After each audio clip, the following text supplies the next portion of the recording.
Bawat oras, hindi bababa sa isang Pinoy ang namamatay dahil sa sakit sa bato. Ito'y batay mismo sa tala ng Department of Health. Kaya naman mas pinalawig pa ang programa nito upang makaiwas sa nasabing sakit. Alam natin ang detalye sa report ni Julius D. Samburon. Kalusugan ay pag-ingatan. Iyan ang palaging paalala sa sambayanan.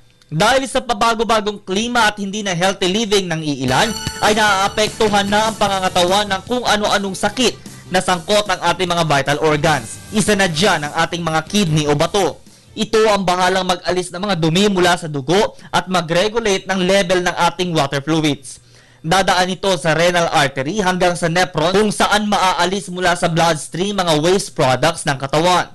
Kaya upang mas mapangalagaan pa ito ay isang Kidney Disease Awareness and Protection Program na may temang malusog na bato. Iyan ang gusto ko. Ang isinagawa sa Quezon City Memorial Circle na layong ipaalam ang mga tama at maling gawain na makakaapekto sa ating bato. Nobody wants to end up on dialysis, so very devastating yon. So we try to promote prevention, unang-una awareness. Kabilang sa mga ito ang pagbibigay ng healthy lifestyle kung saan importante ang pagkain ng tama at balanse. Ayon kasi sa talaan ng Department of Health, isang Pilipino ang namamatay kada isang oras dahil sa sakit na ito. Masama din umano ang pagpigil ng ihi, kaya't kabilang sa kanilang paalala, lalo na sa mga mag-aaral na nagbabalik eskwela, ang huwag pagpigil nito.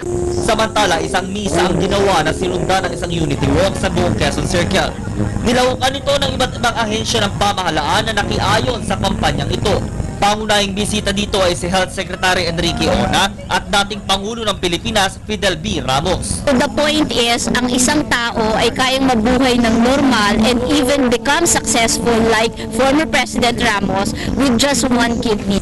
Magkakaroon naman ng patuloy na programa hanggang sa katapusan ng buwan kung saan sila magbibigay ng asiste o laboratory check-ups mula Luzon hanggang Mindanao at para turuan sa tamang pangangalaga ng ating mga bato. We'd like to encourage everybody to live healthy, balanced diet and exercise. Iwasan po natin magkaroon ng diabetes at mataas na blood pressure dahil yun ang number 1 na cause na pagkakaroon ng sakit sa bato.